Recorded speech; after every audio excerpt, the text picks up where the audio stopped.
One is to harass your way into victory. Hopefully you can find some sort of opening and wear him down. But in general, when you try to do this sort of harassment where you're running around, that can happen, and that's problematic for everything, guys. But what really is happening is you're trying to chip away so that this typical army that you were going for originally can be effective again. You want your siege tank marine army to be effective. It's not ineffective, it's just small compared to the opponent. It's just small, so you want to chip away at him with the harassing drops here, the harassing drops here, so that way you can get a chance to have your comparative army be big. I gotta go into D&D mode. Alright. Apparently I have some buddies who'd like to chat with me. Anyways, alright, it appears I turned all the health bars on in that state of panic. But so you heard me say that harassment drop up here and the harassment drop over here was to kind of chip away to make this army, relative to the Zerg's army, look kind of big, right? Right now, Zerg's army is much huger. It has Ultralisks, it has all these Zerglings and Roaches, it has the Infestors, we have all these bases. And this will likely lose to that. So, since the harassment wasn't good, this Terran's doing a very smart thing that I call forcing the game out. It's where you just say, you know what, I can't win now, so I'm just going to try to stay alive and make this game last as long as I possibly can, and just play very slowly and very methodically. Very, very, very slowly and methodically. So, naturally, what does Mardow do? Mardow's going to try to run in here and bust. This isn't the best angle. We can see all these units. The Ultras trying to run in here. They're doing the Mardow headbutts. We have Banelings roly-polying their way in. We see the burrow, unburrow for some reason. It didn't let them scoot up a little bit. Oh, God, takes out the command center. And now what happens? Oh, no. Looks like Terran lost his expansion. Looks like the food count's still skewing towards Mardow. And this is a clear win for Mardow. Anytime you are in the lead economically, just throw money at the opponent, right? Just throw money at him to try to bust through. And, you know, if you can get things like take out this extra command center, this is a clear win for Zerg, I think. But there's a few things. Now we're going to start to transition to Phase 2. To Phase 2 of this daily. The first part of the daily was to look at this game and go, hey, both of them did something kind of typical and Zerg got the lead. Nice. And the second part is where suddenly this Terran player goes, ooh, I cannot win with an attack anytime soon. Time to turtle. Turtling powers. Yes, one of Artosis' favorite words. Ah ha ha ha. The turtling Terran who builds nothing but siege tanks and walls himself in at every possible avenue. So coming back over here, anytime you're against a player who's turtling so hard, what did I just get done saying? What did I just get done saying? You need to throw money at the problem. You need to throw money here to bust through this and just secure a win. Vulnerabilities like this in the back of the base to a Nidus Worm, or even over here to a Nidus Worm, or even over here to a Nidus Worm.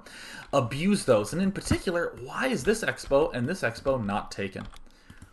Big key concerns that I have it.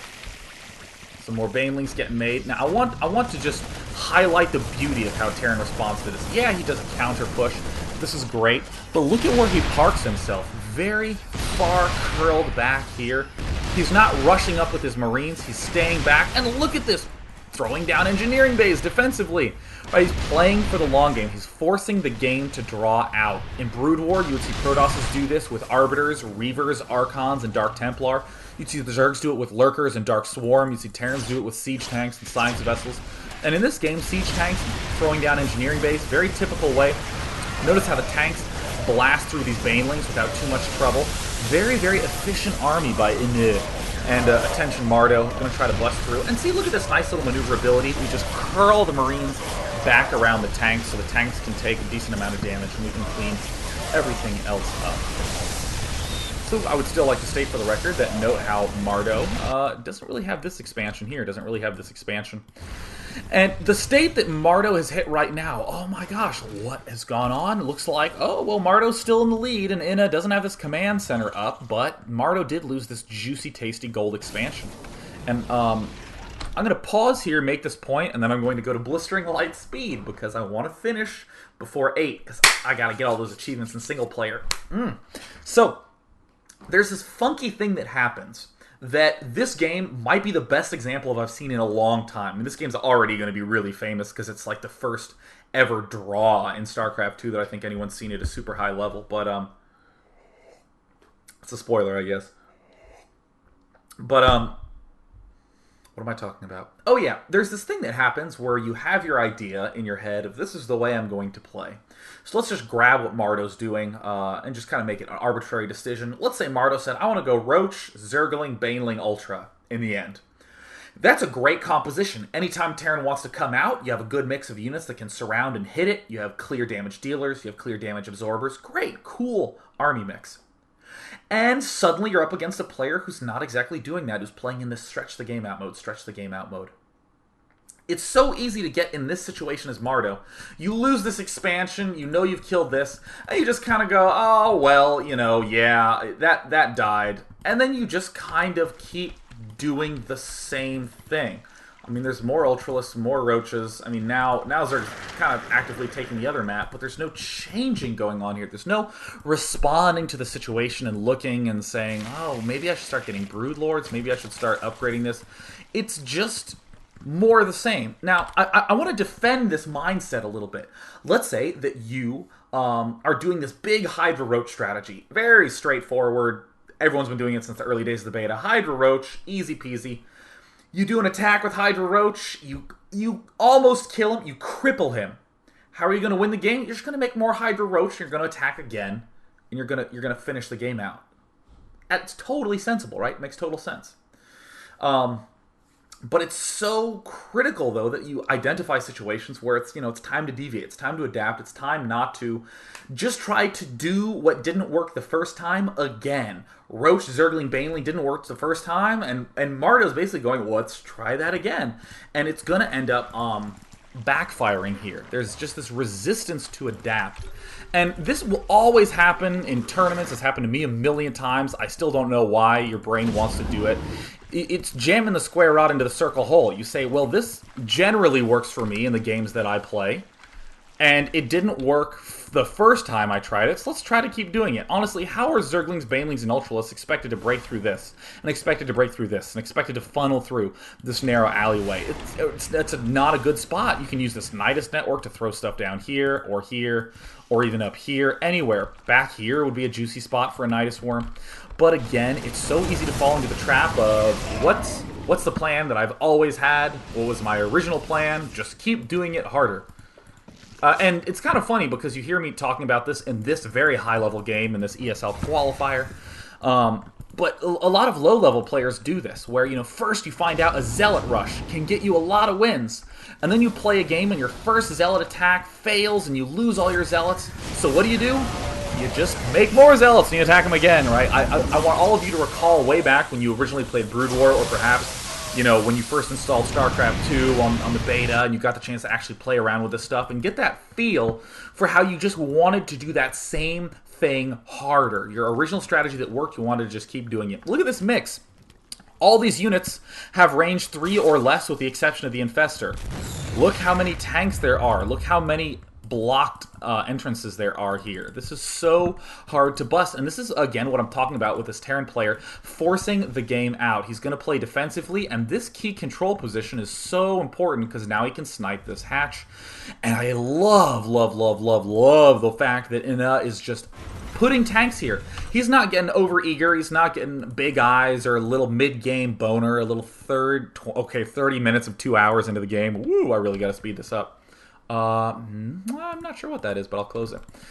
He's not doing any of this. He's just staying back, playing calmly. He wants to just slowly chip his way forward, slowly lead up. Okay, so now Mardow's slowly starting to break this original mold he set for himself, right? Of just this mix. Okay, now he's starting to hit the back, but suddenly Inuh has a little bit too much momentum. Now, if this were a Nidus Worm getting thrown down there, these guys could have ended up dying. And I am actually going to begin slowly moving the game forward. Actually, you know what? Let's go ahead. I see how that window's popping up now. I'm actually going to just reveal the replay bar. Don't mind me. I know this is a little bit of a spoiler, but again, that's the whole point of these, is so we learn these. Sorry if this is spoiled, but of course, you can just close it. And now all of a sudden, we get to this spot where Terran is starting to take this top right side with the Planetary Fortress. Terran inched his way forward. So calm, such good decision making by Terran. And look at this mix. What on earth is this going to do? These are the only ranged units here, the Roaches. And they have range 3. So now finally we have this Greater Spire getting morphed so we can get some Broodlords in here. There's always units that I call the bust units. Like Broodlords can get in here and outrange most of everything from the air and just break an entrenched position. Dark Swarm and Brood War was a great example of breaking an entrenched position. Recalls on top of things. And either way, Inuh right now is basically saying, okay, I've forced the game out. We have a half-map split. What is he going to do? He's just going to mine this minerals and turtle his heart out until everything is mined away. Going to go for these little advantages like this. Great positioning by Inuh, having all these Medic Marine here. More Corruptors coming out, and see, now we're finally starting to get some different units. What if there had been Broodlords earlier on, long before there were this many Vikings? What if it had been Broodlords up against these Marines and tanks? Like, for instance, remember that battle that happened right here where there was some really nice microing with the Marines? What if there were Broodlords, just 3 or 4, throwing down on top of everything? Would have been beautiful, beautiful advantage for Mardow. But again, it's so easy to fall into that trap of, well, I've been making Zerglings, Roaches, and Banelings and Ultras. Let me just keep making Zerglings, Roaches, Banelings, and Ultras. Because I, quote, have a huge resource advantage. And of course, here's the nice control. We are getting in kind of an interesting situation. So let's just skip forward a little bit more. Terran, still totally passive. You're starting to see why I skip 5 minutes at a time. Because it looks identical, because it's just little bits of micro that have been going on here. And honestly, I would say that Terran's probably not... is probably getting the better end of this deal, being able to snipe off these Corruptors with that range 9. A lot of these Marines are dying to this tank fire. But I'm still curious, why has there been no Nidus Worm here, or no Nidus Worm here, or no Nidus Worm here? What is it that happened in this phase? So now, this is the phase that I call the adapting to the situation. And this is the sort of thing that you can look at, like if you're a Zerg player and you're looking at this, you can say, okay, next time I'm up against a Terran who's starting to really turtle up hard, I need to be aggressive about breaking all these control points with drops, and with Nidus Worms, and look, even Terran's getting concerned about it, pulling off some Vikings to kill Overlords over here by this really awesome statue.